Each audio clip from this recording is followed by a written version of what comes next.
जय राधे श्याम जय जय राधे श्याम।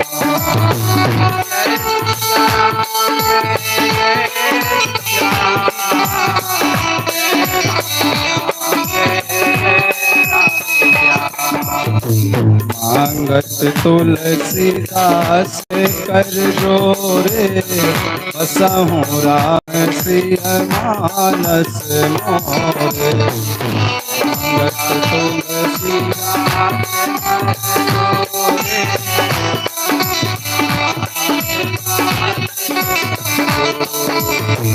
महावीर बिन भऊ हनुमाना राम जी जासु जस आप बताना।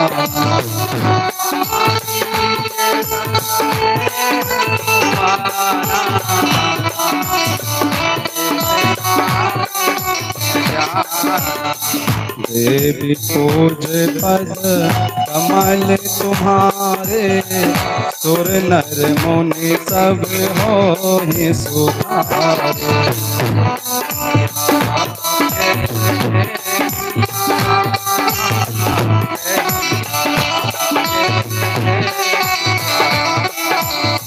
जनक सुता जग जननी जानकी अतिशय प्रिय करुणा निधान।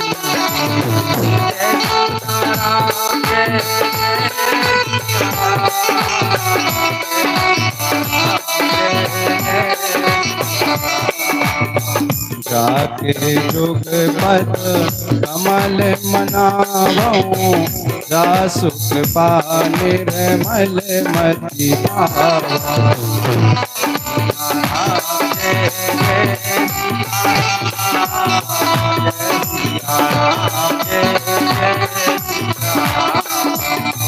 श्री गुरु बदनक मणिगण ज्योति सुमिरत दिव्य दृष्टि होती।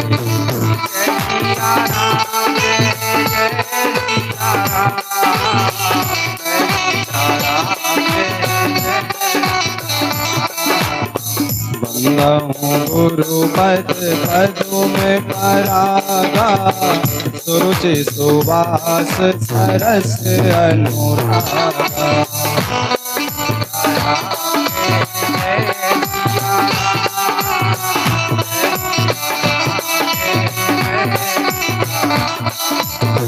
जय सिया राम जय जय सिया राम। जय राधे श्याम जय जय राधे श्याम।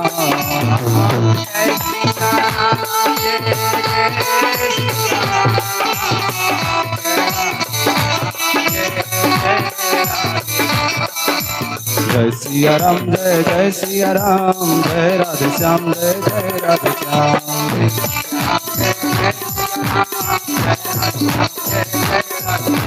जय सिया राम जय सिया राम। जय राधे श्याम जय राधे श्याम।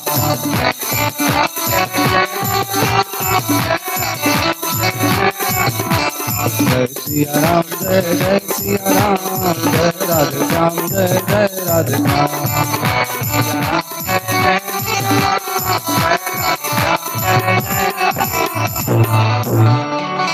श्री हनुमान जी महाराज की जय हो। श्री बीजासेन मैया की जय हो।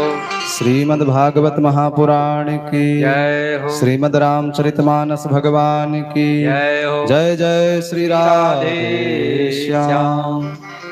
परम पूज्य अनंत बलवंत श्री हनुमान जी महाराज, परम श्रद्धेय व्यासासीन श्री गुरुदेव भगवान, बीजासेन मैया, उपस्थित भगवत भागवत कथानुरागी सज्जन माता बहन आए, भगवान की परम पावनी भुवन पावनी मन एवं वाणी को पवित्र करने वाली भगवान की वांग में प्रत्यक्ष मूर्ति श्रीमद् भागवत महापुराण के माध्यम से हम लोग सत्संग लाभ प्राप्त कर रहे हैं। संग की बड़ी सुंदर महिमा है। श्री तुलसीदास जी महाराज वर्णन करते हैं, गगन चढ़हि रज पवन प्रसंगा, कीचहि मिलहि नीच जल संगा। गगन चढ़हि रज पवन प्रसंगा, कीचहि मिलहि नीच जल संगा।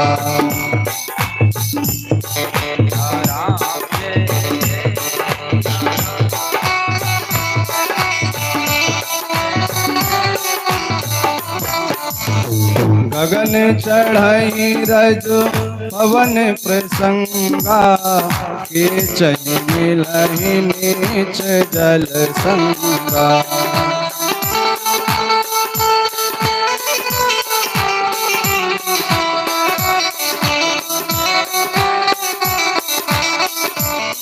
कीचहि मिलहि नीच जल संगा, कीचहि मिलहि नीच जल संगा।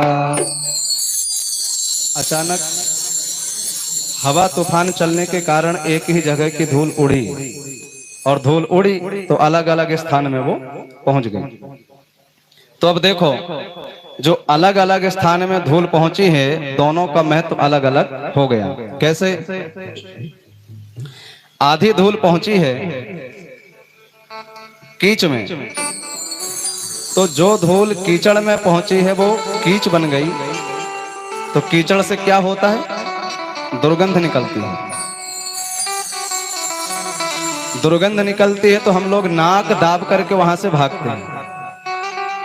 और वही आधी धूल बीजासेन जी की चौखट में आ गई, तो हम लोग देवी जी को बाद में प्रणाम करेंगे। पहले चौखट में पड़ी धूल को उठा करके अपने माथे से लगा लेते हैं और सोचते क्या है कि यह धूल बड़ी पवित्र है। यद्यपि वो तो रास्ते की धूल थी, लेकिन हवा चल जाने के कारण वो चौखट में आ गई, तो उसका महत्व हो गया। एक लोहा पूजा में राखत एक घर परो, प्रभु जी मेरे अवगुण चितना धरो। एक लोहा के दो टुकड़ा होगा,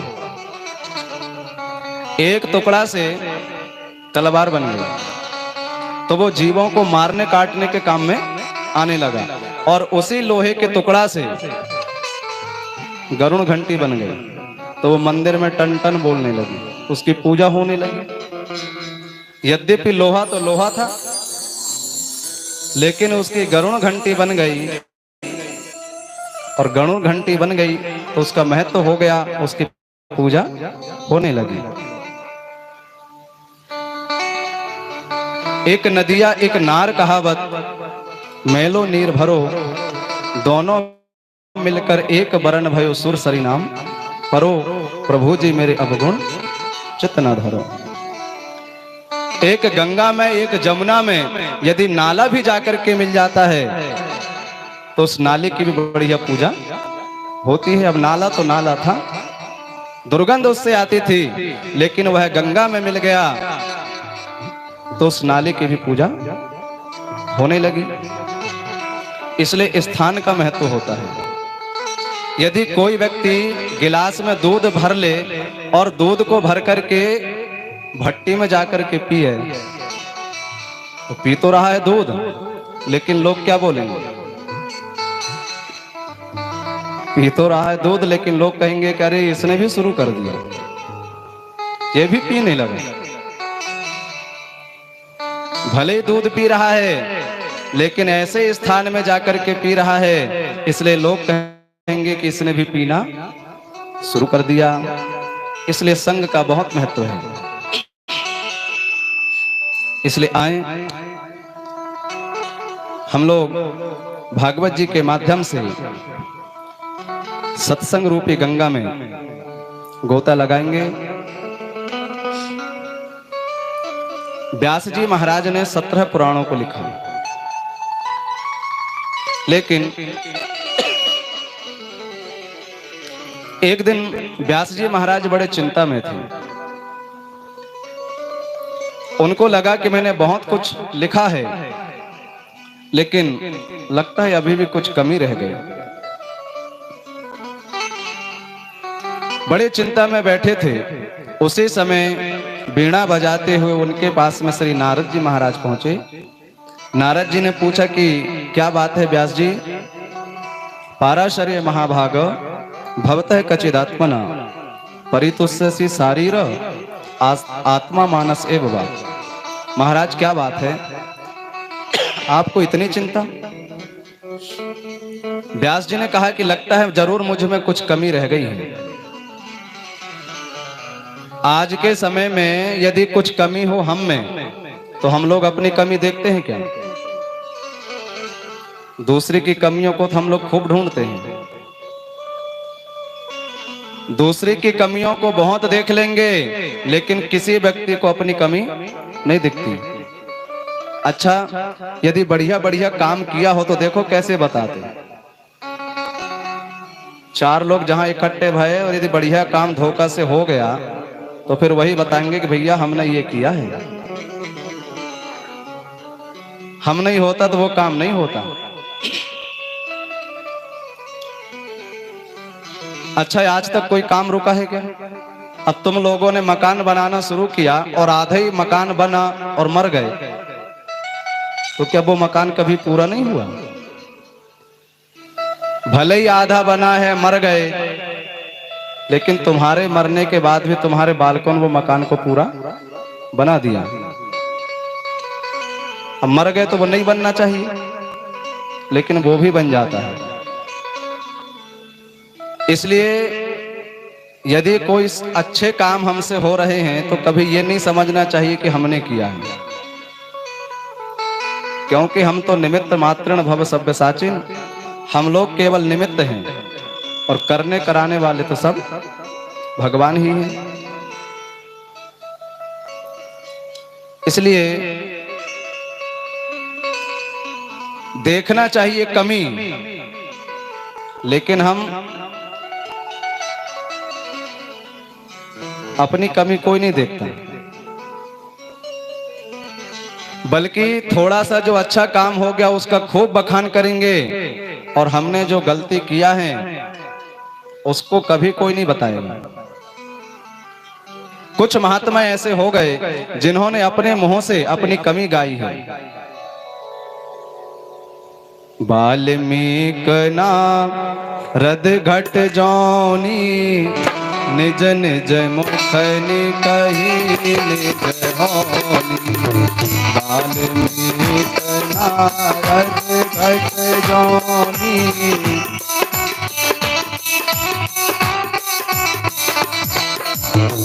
वाल्मीकि नारद घट जौनी निज निज मुखनि कही निज होनी।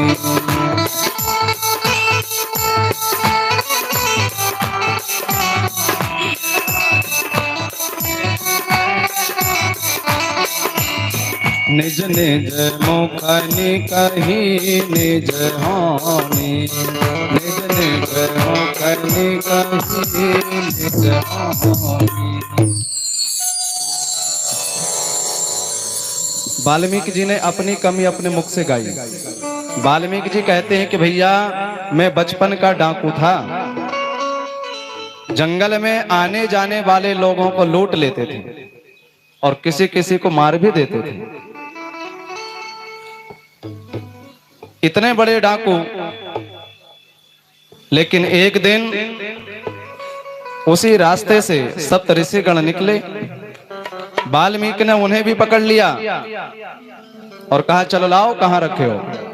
महात्माओं ने कहा भैया ये कमंडल, चिमटा, थाली, गिलास बस यही है और हमारे पास में कुछ नहीं है। रत्नाकर जी बोले ऐसे कैसे हो सकता है? एक महात्मा जी ने कहा कि भैया तू इतना पाप क्यों कर रहा है? क्या तुझे मालूम है इसका तुझे क्या फल मिलेगा? रत्नाकर जी ने कहा कि सुनो, मैं अकेला थोड़ी खाता हूं, तुम लोगों से जो मैं लूट के ले जाता हूं, मेरे बहुत बड़ा परिवार है, सब परिवार मिलकर के खाते हैं। जब इसका पाप मिलेगा तो परिवार वाले सब आपस में हम लोग बांट लेंगे। महात्माओं ने कहा ऐसा कभी नहीं होता। और करें अपराध कोई और पाप फल भोग, जो अपराध करेगा फल उसी को मिलेगा। देखो एक सज्जन था और बहुत बड़ा बाग लगा था। बाग में बढ़िया बढ़िया फल लदे थे। देखा कि कोई माली नहीं दिखाई दे रहा है, इस बाग का कोई रखवाला नहीं दिखाई दे रहा है। वह तुरंत बाग में घुसा और बाग में घुस करके उसके फल को तोड़ तोड़ करके वो खाने लगा। लेकिन माली तो देख रहा था। माली तुरंत अंदर गया और उसको पकड़ करके एक पीठ में लगाया। तीसरा व्यक्ति सब देख रहा था। तीसरे व्यक्ति ने सोचा कि भैया बेचार ये पीठ ने क्या बिगाड़ दी। आप लोग भी जरा सोचो कि पीठ ने क्या बिगाड़ी जो पीठ पिट गई। पीठ ने कुछ बिगाड़ी क्या? फल को फल लगा है ये किसने देखा? पेड़ में फल लगा है किसने देखा? आंखों ने। और उस फल के पास में चल करके कौन गया? फल के पास में चल करके गए पैर। और फल को तोड़ा किसने? तोड़ा हाथ ने। और उस फल को चखा किसने? चखा जीभ ने। और रखा किसने? रखा पेट ने। और पिटी कौन? ये पीठ ने क्या बिगाड़ ली? अच्छा पीठ पिटी तो है, लेकिन आंसू कहां से आए? इसी ने सबसे पहले देखा। तो जो अपराध करता है अंत में फल उसी को मिलता है। महात्माओं ने कहा भैया तूने अपराध किया है, फल तुझे मिलेगा।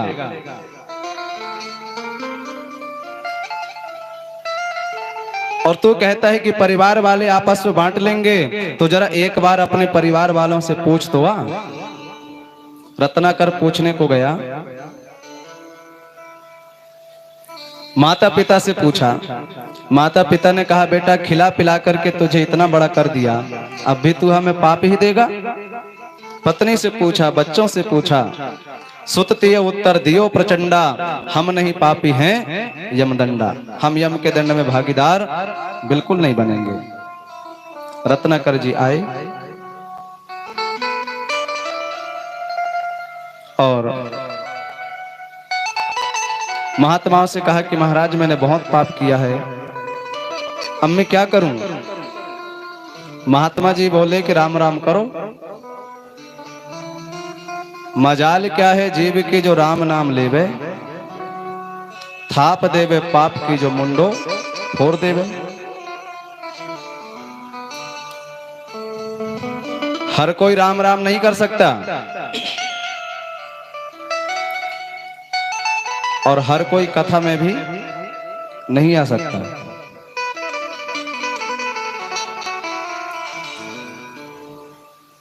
महात्माओं ने कहा कि राम राम करो, लेकिन वो मरा मरा करने लगा, क्योंकि मारो तोड़ो बहुत किया था। महात्माओं ने कहा ठीक है मरा मरा ही कर। और ऐसा जाप किया, उल्टा नाम जपत जग जाना, वाल्मीकि भय ब्रह्म समान। तो अपनी कमी वाल्मीकि जी ने अपने मुंह से बताए और अपनी कमी नारद जी ने अपने मुंह से बताए। नारद जी कहते हैं कि मैं पूर्व का दासी पुत्र था। दासी पुत्र मतलब माँ का तो पता है, लेकिन पिता का कोई पता नहीं है। पता नहीं कौन है। बोले हम ऐसे के बालक थे, लेकिन जिस समय बहुत छोटे थे गांव में कुछ महात्मा आ गए, चतुर्मास करने लगे। आषाढ़ सावन भादो और कुंवर, ये 4 महीना चतुर्मास कहा जाता था। पहले के समय में ज्यादा सड़कें नहीं हुआ करती थी, तो महात्मा लोग क्या करते, अपनी जमातों के साथ में 4 महीना किसी एक गांव में रुक जाया करते थे। और बैठे बैठे क्या करेंगे, तो महात्मा रोज भजन करते और भगवान की रोज कथा करते। नारद जी ने देखा कि मेरे घर में मेरे गांव में महात्मा आ गए, रोज महात्माओं की सेवा करता, प्रेम से भगवान की कथा को सुनता।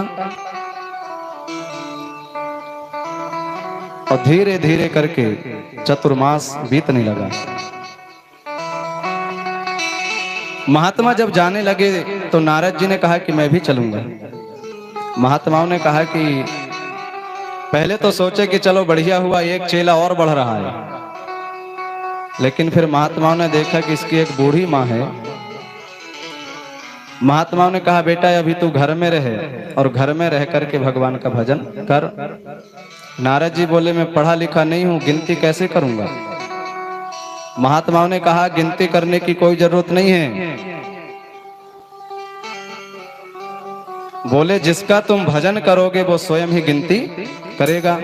मन ऐसा निर्मल भया जैसा गंगा नीर, पीछे पीछे हरि फिरे कहत कबीर।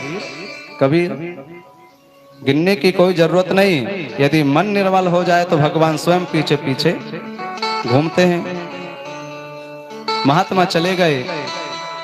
एक दिन की बात है, माता जी की मृत्यु हो गई और मन ही मन नारद जी बहुत प्रसन्न भये कि चलो अब हम स्वतंत्र हैं, अब खूब भगवान का भजन होगा।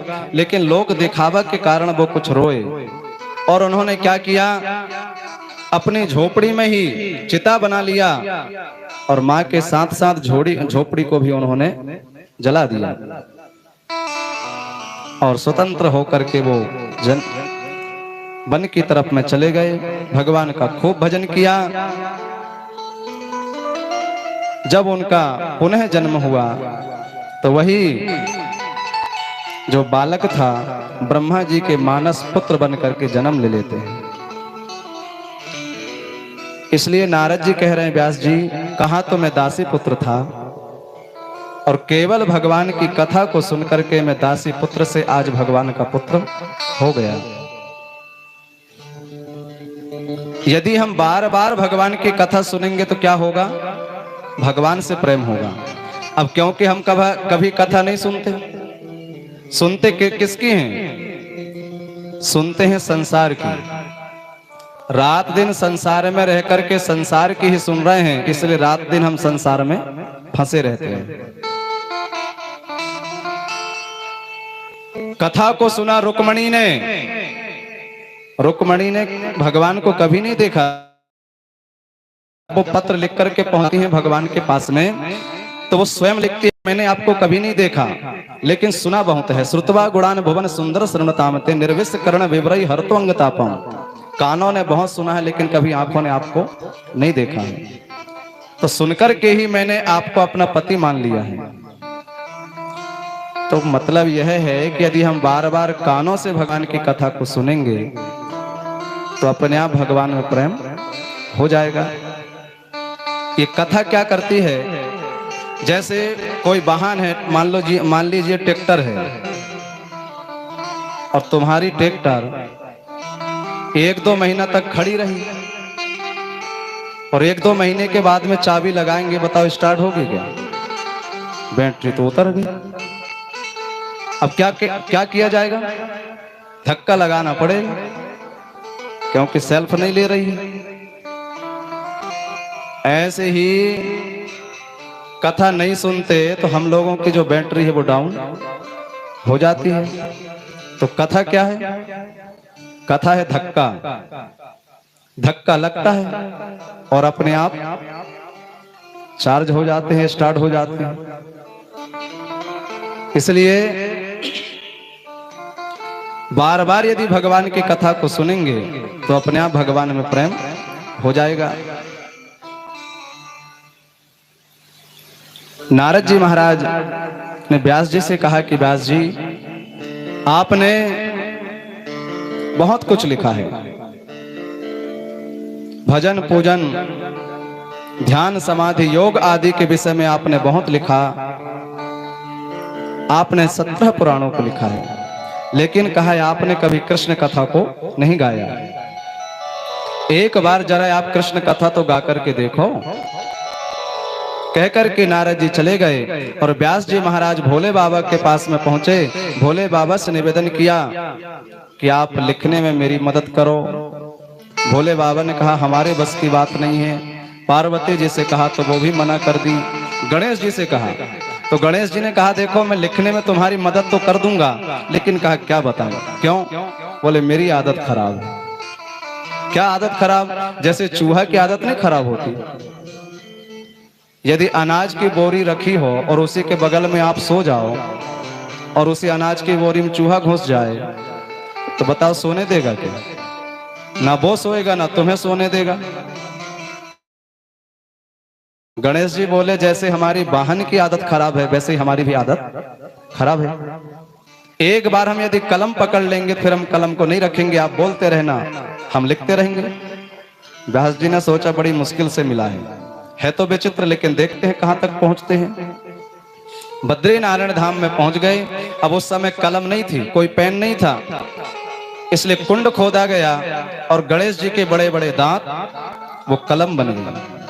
व्यास जी बोलते, गणेश जी लिखते, लेकिन होता क्या है, लिखने वाले की स्पीड बहुत ज्यादा है। व्यास जी पीछे रह जाते, वो आगे आगे भागते हैं। तो व्यास जी भी बहुत चतुर हैं, बीच बीच में वो क्या करते हैं, कूट श्लोक बोलते हैं, कठिन श्लोक बोलते हैं। गणेश जी के बड़े बड़े कान खुजलाने लगते हैं कि इसका क्या मतलब है। फिर बड़ी मुश्किल से विचार आता है, लिख पाते हैं।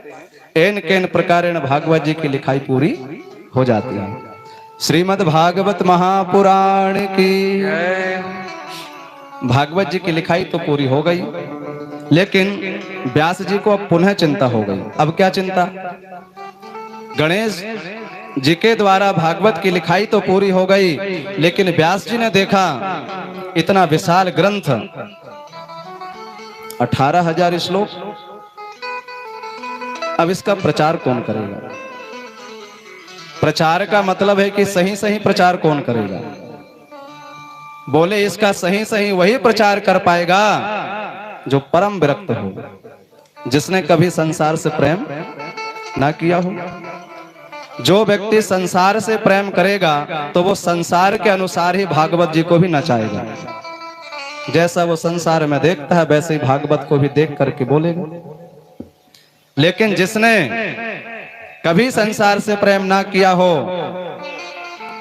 बोले ऐसा जो परम विरक्त होगा, ठीक ठीक वही भागवत का प्रचार कर पाएगा।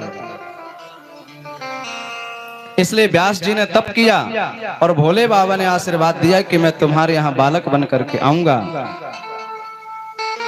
अब यहां पर 2 कल्पों के अनुसार कथा आती है। एक कल्प के अनुसार व्यास जी का विवाह नहीं हुआ, और विवाह नहीं हुआ है तो बालक कोई आसमान से थोड़ी टपकेगा। इसलिए व्यास जी ने एक बार अरणी उठाई, वो अग्नि का मंथन कर रहे थे। उसी समय स्वर्ग की अप्सरा, उसका नाम था सुकी, ऊपर से जा रही थी। व्यास जी की नजर उसमें पड़ी, शक्ति का पतन हो गया और श्री सुखदेव जी महाराज का जन्म हो जाता है। श्री सुखदेव जी महाराज की। लेकिन अब दूसरे कल्प के अनुसार कथा आती है, व्यास जी का विवाह हुआ है, देवी जी का नाम है वाटिका देवी। एक दिन की बात है। अच्छा देखो, नारद जी का नाम नारद क्यों पड़ा? नारद जी का अर्थ बहुत होता है। नरम ददाति ज्ञानम इति नारद, जो लोगों को ज्ञान देवे उसे हम कहते हैं नारद। दूसरा अर्थ होता है नरम अज्ञानम खंडति सा नारद, जो लोगों के अज्ञान का खंडन कर दे उसे कहते हैं नारद। तीसरा अर्थ होता है नारद का, ना मतलब नहीं, रद मतलब दांत, जिसके मुख में दूध का भी दांत ना हो, छोटा सा बालक, उसे कहते हैं नारद। चौथा अर्थ होता है नारद का, जिसकी यात्रा कभी ना हो वह रद, उसे कहते हैं नारद। बड़े बड़े लोगों की यात्रा रद्द हो जाती है। बोले आज आंधी तूफान के कारण, वर्षा के कारण प्रधानमंत्री जी की यात्रा रद्द है, आज नहीं पहुंचेंगे। लेकिन यदि नारद हैं, चाहे जितनी वर्षा होगा, चाहे जितने तूफान हो गए, नारद जी को पहुंचना है सो पहुंचना है। और पांचवा अर्थ होता है नारद का, यदि कहीं हो रहा हो झगड़ा और नारद जी पहुंच जाए तो झगड़ा समाप्त, और यदि कहीं पर ना हो रहा हो और नारद जी पहुंच जाए तो फिर तो एक बार नारद जी ने देखा कि भोले बाबा का विवाह हुआ, बहुत दिन बीत गए, लेकिन अभी तक कोई खटपट नहीं हुई। तो नारद जी ने सोचा कि चलो हम चलते हैं, और वीणा लेकर के नारद जी पहुंच गए। भोले बाबा तो नहीं दिखे, लेकिन पार्वती जी ने उनका स्वागत किया और पूछा कि कहो इतने दिनों में आना हुआ। नारद जी ने पूछा भोले बाबा कहाँ हैं? बोले बस आते ही होंगे, घूमने को गए हैं। नारद जी ने फिर पूछा कैसे हैं? कहा बहुत अच्छे हैं। नारद जी बोले सुनो, हम भी उनको बहुत अच्छे से जानते हैं, बचपन से मैं भी जानता हूं। आप भले ही कह रही है कि वो बहुत अच्छे हैं, लेकिन मैं जानता हूं कि दुनिया में उनसे ज्यादा कोई कपटी नहीं है। पार्वती जी बोली आप ये कैसे कह सकते हो कि वो कपटी हैं? नारद जी ने कहा कि आप कैसे कह सकती हो वो अच्छे हैं? तो पार्वती जी बोली देखो घूमने को गए हैं ना, जो कुछ भी देखते हैं, जो कुछ भी सुनते हैं, सारी बातें मुझे आकर के बता देते हैं। और पति जी देवी जी को सारी बातें बता दें, सोई बहुत अच्छे हैं, और यदि ना बताएं तो फिर काहे के अच्छे हैं? सारी बात बताते। बोले हाँ। नारद जी ने कहा यदि सारी बात बताते हैं तो फिर ये जरूर बताए होंगे कि उन्होंने गले में किस चीज की माला पहने हैं। कोई पहनता है रुद्राक्ष की माला, कोई पहनता है तुलसी की माला, कोई पहनता है मोती की माला, लेकिन कहा भोले बाबा ने कौन सी माला पहने कभी बताए हैं? पार्वती चक्कर में पड़ गई तो आज तक नहीं बताए। और नारद जी बोले बहुत कपटी हैं, कभी नहीं बताएंगे, कह करके वो तो चले गए। और पार्वती सोची मैं तो आज पूछ करके रहूंगी।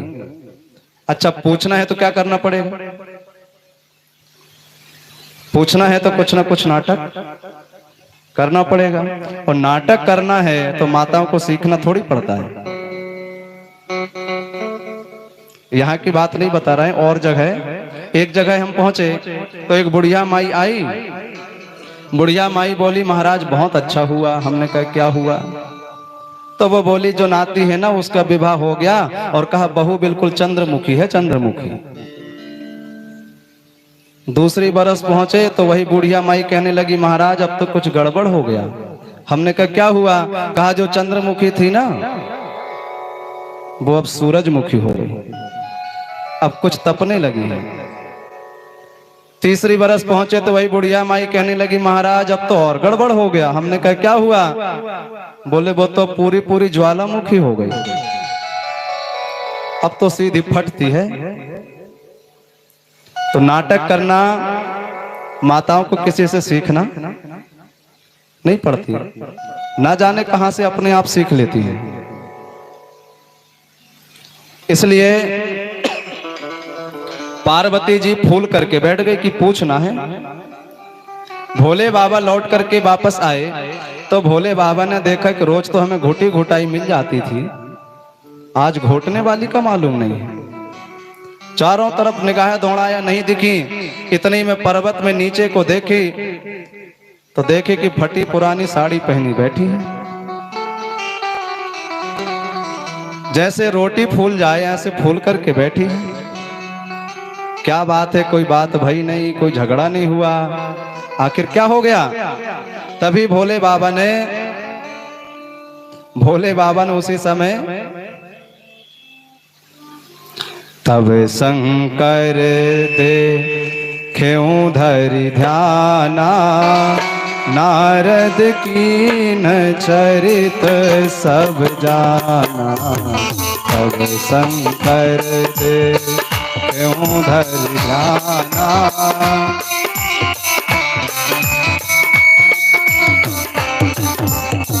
तब शंकर देखें धरि ध्याना, नारद कीन चरित सब जाना। तब शंकर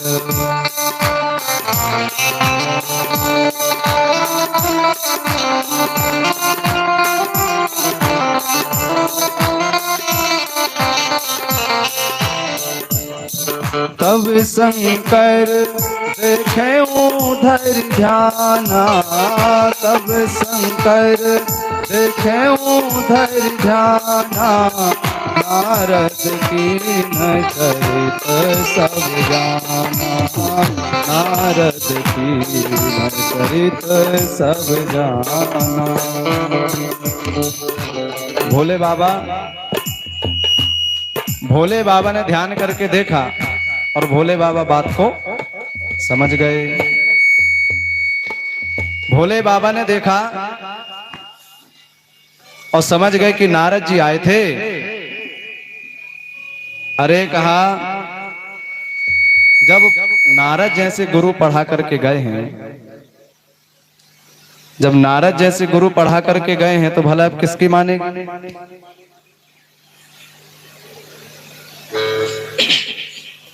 भोले बाबा ने पार्वती जी से कहा कि देवी, कौन छू दे उसको फिर से यार।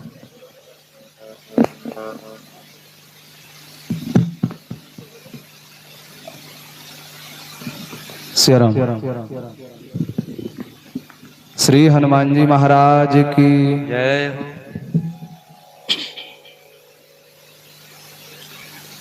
भोले बाबा ने कहा, देवी जी जो कुछ भी तुम पूछोगी मैं सब बताऊंगी।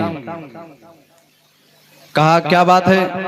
तो पार्वती जी ने कहा कि सही बताओ, ये गले में आपने क्या पहना है? अब भोले बाबा ने कहा कि सुनो, ये तुम्हारी मुंडों की माला है। मेरी मुंडों की? बोले हाँ। अब पार्वती जी ने गिनना शुरू किया तो पूरा 51 निकला। तो पार्वती जी बोली, इसका मतलब ये हुआ कि मैं 51 बार मर चुकी? कहा बिल्कुल मर चुकी। और आप एको बार नहीं मरे? भोले बाबा बोले हम नहीं मरे। कहा जब मैं 51 बार मर गई तो आप एको बार काहे ना मरी? तो भोले बाबा ने कहा मैं इसलिए नहीं मरा क्योंकि मैं अमर कथा को जानता हूं। पार्वती बोली बस बस मैं समझ गई। क्या?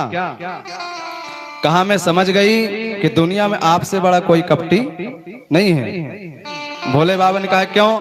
अरे कहा जब आप अमर कथा को जानते हो तो यही अमर कथा आपने मुझे क्यों नहीं सुना दिया? मैं भी अमर हो जाती।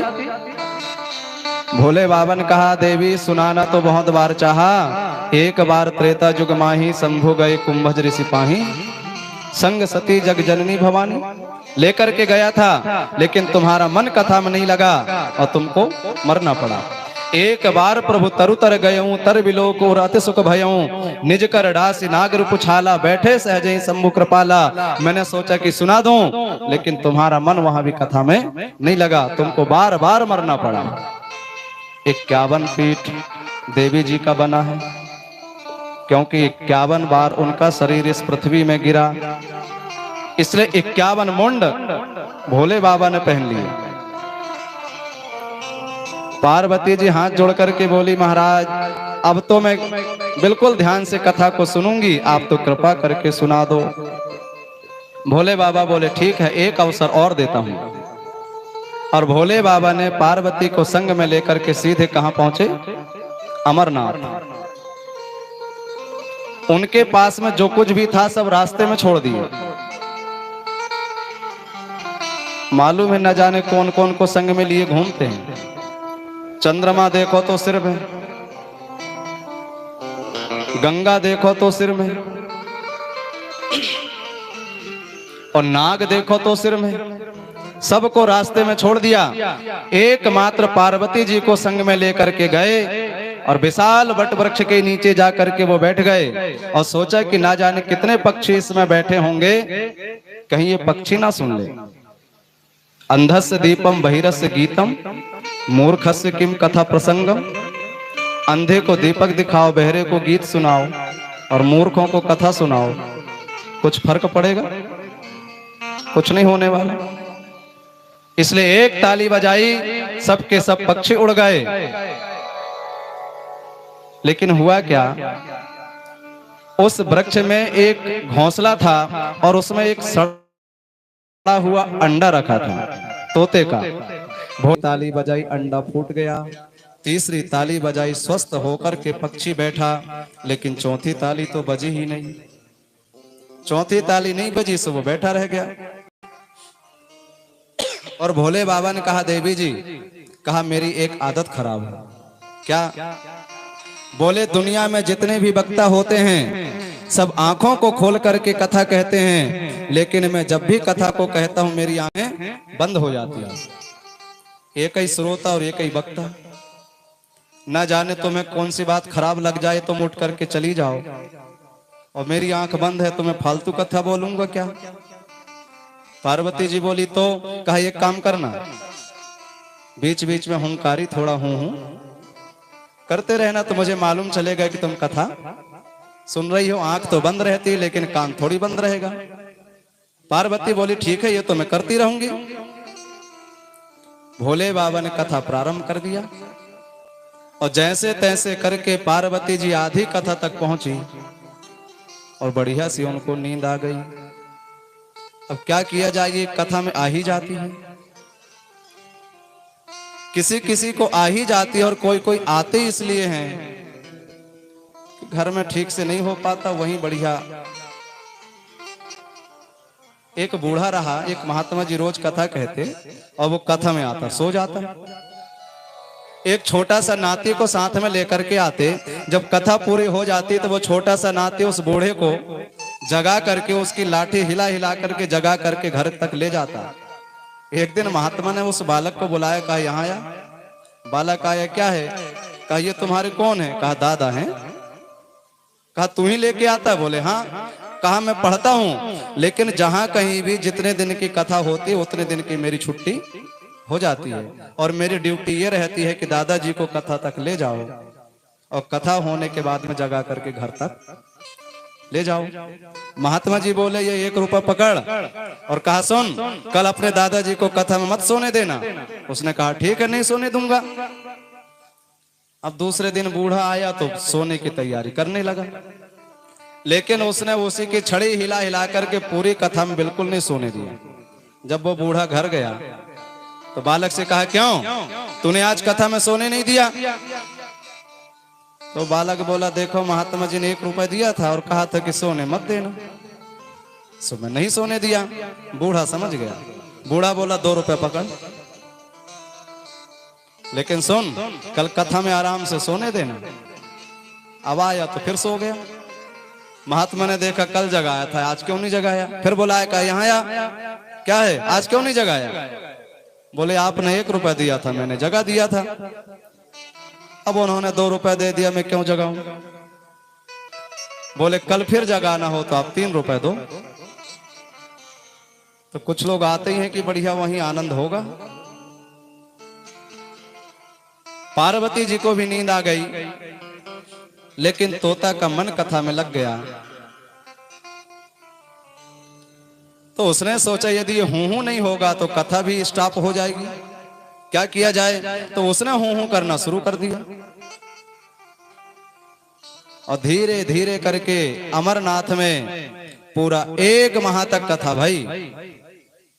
जैसे 1 माह पूरा हुआ है, संपूर्ण कथा विराम हो गई और भोले बाबा ने जयकारी लगवाई, बोलिए वृंदावन कृष्ण बलदाऊ जी की जय हो।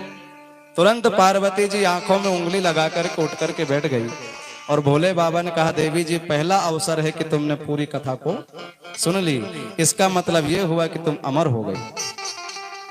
पार्वती जी बोली महाराज आधे तक तो मैं जैसे तैसे पहुंची, लेकिन आधे के बाद फिर पता नहीं चला आप कहाँ हो, मैं कहाँ हूं, आपकी कथा कहाँ है। लेकिन भोले बाबा बोले हूं तो पूरी कथा में हुआ है। चारों तरफ देखा कि कोई नहीं है, फिर कथा किसने सुना? जब ऊपर को देखा तो समझ गए इसी तोता ने पूरी अमर कथा को सुन लिया। बगल में त्रिशूल रखा ही था। उस तोते पर गुस्सा आई और त्रिशूल को तोते को फेंक करके मारा। तोता ने सोचा हे भगवान अभी तो सुना हूं, ये अमर कथा मैंने अभी सुना हूं और मैं अभी मरा जा रहा हूं। सो तोता ने भागना शुरू किया।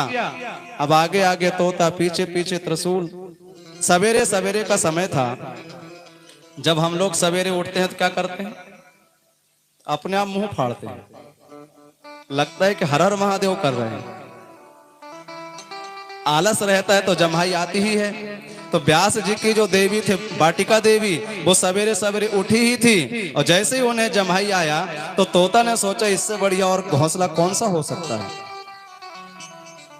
स्पीड से वह उड़ता हुआ गया और मुख में होता हुआ वह उदर में पहुंच गया। जो त्रिशूल पीछे लगा था उसने सोचा यहाँ तो सब गड़बड़ हो गया, अब यहाँ तो एक के साथ एक फ्री, एक को मारेंगे तो दूसरा अपने आप मरेगा, तो सोचे चलो इसे अमर बने रहने दो। त्रिशूल वापस चला गया और मां के उदर में श्री सुखदेव जी महाराज को 12 बरस बीत गए। आवाज आई, बेटा बाहर आओ। आप कौन? कहा मैं ब्रह्मा। आपका काम? कहा मेरा काम है सृष्टि का निर्माण करना। सुखदेव जी बोले करते रहो, सृष्टि का निर्माण करते रहो, मैं क्या करूंगा बाहर आके। फिर आवाज आई, बेटा बाहर आओ। आप कौन? कहा मैं शंकर। आपका काम? कहा मेरा काम है मारना, संहार करना। सुखदेव जी बोले एक बार तो आपने कोशिश कर ली लेकिन मैं नहीं मरा, अब काहे को आए हो। फिर आवाज आई, बेटा बाहर आओ। आप कौन? कहा मैं विष्णु। आपका काम? कहा मेरा काम है पालन करना। सुखदेव जी बोले महाराज बढ़िया तो पालन हो रहा है, क्या करूंगा बाहर आके। पुनः भगवान विष्णु बोले कि मेरा एक और काम है, यदि कहा मेरी कृपा हो जाए तो व्यक्ति को फिर माया नहीं लगती, अन्यथा क्या होता है, काजल की कोठरी में कैसो भी सयान हो जाए, काजल की एक लीक लागी है पे लागी है। ऐसे ही जब हम इस संसार में आते हैं तो माया चिपक ही जाती है, लेकिन जिस पर भगवान की कृपा हो, जिस समय भोले बाबा की समाधि लगी थी, कामदेव जब वहां पर पहुंचा, संपूर्ण पृथ्वी काम के वशीभूत हो गई, लेकिन कौन बचे रह गए। बोले जे राखे रघुवीर ते उबरे ते ही काल महू। जिसको भगवान ने रखा केवल उन्हें काम ने नहीं छुआ, बाकी सब के सब काम के वशीभूत हो गए। इसलिए भगवान ने कहा कि मेरी कृपा हो जाए तो फिर व्यक्ति को माया नहीं लगती। तुरंत उसी समय इधर व्यास जी ने माताओं से कह दिया था कि सुनो, व्यास जी महाराज बहुत बड़े ज्योतिषी थे। उन्होंने कहा कि आप कमरे में थाली बांध लो और जैसे ही बालक का जन्म होगा आप थाली बजाना, मैं घड़ी मिलाऊंगा और घड़ी मिलाकर के देखूंगा कि बालक का भविष्य कैसा होगा। माताओं ने थाली बांध ली, लेकिन थाली तो बजी नहीं, माताओं ने रोना शुरू कर दिया। व्यास जी ने कहा अरे क्या हुआ, थाली क्यों नहीं बजती है। अरे कहा थाली क्या बजाना है, उसे पकड़ो वो भाग रहा है। सुखदेव जी महाराज जन्म लेते ही भागना शुरू कर दिए। पीछे पीछे व्यास जी दौड़ते हैं, बेटा रुक जा, बेटा रुक जा। यम प्रवजंतम अनुपेतम पेत कृत्यम द्वैपायनो विरह कातर आजुहाव पुत्रेति तन्मय तया तरबे अभुनेदेश तम सर्वभूत हृदय मुनिमान त्वस्मि। पीछे पीछे व्यास जी दौड़ते हैं, लेकिन सुखदेव जी नहीं रुके। आज के समय में हम लोग बूढ़े हो जाते हैं, बाल पक जाते हैं, दांत टूटने लगते हैं, उनसे कहो कि भजन करो तो भजन में मन बिल्कुल नहीं लगता। एक तो भजन में मन नहीं लगता और दूसरा कथा में मन नहीं लगता।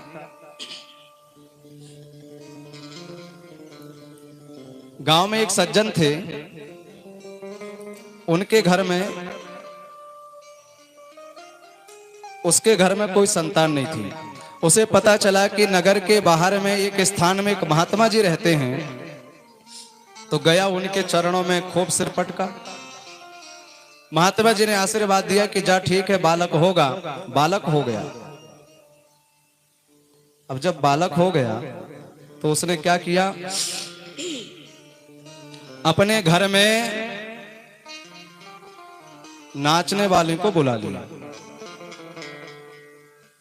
बढ़िया चलने लगे। अब भजन तो चलते नहीं है, ना जाने क्या क्या चलते हैं। लेकिन किसी ने कहा कि अरे महात्मा जी की कृपा से तेरे घर में बालक का जन्म हुआ है और तूने महात्मा जी को भुला दिया। तब उसे याद आया कि हाँ हाँ, तब महात्मा जी के पास में गया और जबरदस्ती लेकर के आ गया। और जब विदा होने लगी तो उसने क्या किया, नाचने वाली को दिया 300, नाचने वाली को दिया 300 और महात्मा को दिया, महात्मा जी को दिया 30। तो आंखें फूटी जगत की का करे करतार, आंखें फूटी जगत की का करे करतार, रामकली को 300 और रामदास को 30। इसलिए सुखदेव जी महाराज जन्म लेते वन की तरफ भागे। हम लोग बूढ़े हो जाते हैं लेकिन भगवान की याद हम लोगों को बिल्कुल नहीं आती। एक गांव में एक महात्मा जी नगर में जैसे ही प्रवेश किए, छोटा सा नाती चिल्ला रहा था, बाबा बाबा बाबा। तो महात्मा जी ने उस बूढ़े से कहा कि भाई शुद्ध तोतली बोली में कुछ तो मन में शर्माओ, शुद्ध तोतली बोली में कुछ तो मन में शर्माओ, जब नाती कहन लगो बाबा तो अब तो बाबा हो जाओ। तो वो बूढ़ा, महाराज मैं तो चाहते हैं कि मैं बाबा हो जाऊं। और महात्मा जी सोचे कि शायद मेरी बात असर कर गई, अब पक्की बात है कि बूढ़ा बाबा होगा। लेकिन वो बूढ़ा बोला, महाराज मैं तो चाहते ही हूं कि मैं बाबा हो जाऊं। महात्मा जी बोले तो फिर? अरे कहा क्या बताऊं? कहा क्यों? अरे कहा जब मेरा बेटा का बेटा आता है और कहता है बाबा बाबा, तो मैं सोचता हूं कि मैं बाबा हो जाऊं। लेकिन इतने ही में बेटी का बेटा आता है और बेटी का बेटा आकर के कहता है नाना नाना, तो फिर कहा मैं सोचता हूं अब मैं बाबा ना हूं। बूढ़े हो जाते हैं लेकिन भगवान के भजन में मन बिल्कुल नहीं लगता। मान अपमान में पड़े रह जाते हैं, दुनिया की बातों में पड़े रह जाते हैं, लेकिन हम जो करने के लिए आए हैं वो कभी नहीं करते। कल ही आप लोगों ने सुना था कि हनुमान जी का नाम हनुमान क्यों पड़ा था? क्योंकि उन्होंने मान और अपमान को छोड़ दिया, इसलिए उनका नाम था हनुमान। अब आप लोग कहोगे कि कहां पर उन्होंने मान और अपमान ने ध्यान नहीं दिया? जिस समय हनुमान जी गए लंका में, मेघनाथ पकड़ करके हनुमान जी को रावण के पास में ले गया और हनुमान जी रावण को समझाने लगे, विनती करूं जोरी कर रावण, सुनहु मान तज मोर सिखावन। हनुमान जी रावण को समझा रहे थे और किसी ने पूछा ये कैसे समझा रहे हैं? हाथ जोड़ करके विनती करो। अरे कहा रावण जैसा श्रोता हो गए तो कथा हाथ जोड़ करके कहना पड़ेगा। तो हनुमान जी समझा रहे थे और रावण ने कहा हे बंदर। अब बंदर हमें समझाने चला। कहा देख अपने बगल में मृत्यु निकट आई खल तो ही, लागे अधम सिखावन मोही। कहा देख बगल में मृत्यु खड़ी है। अब हनुमान जी ने देखा कि सही में खड़ी है, लेकिन हनुमान जी समझ गए कि भले खड़ी लेकिन मार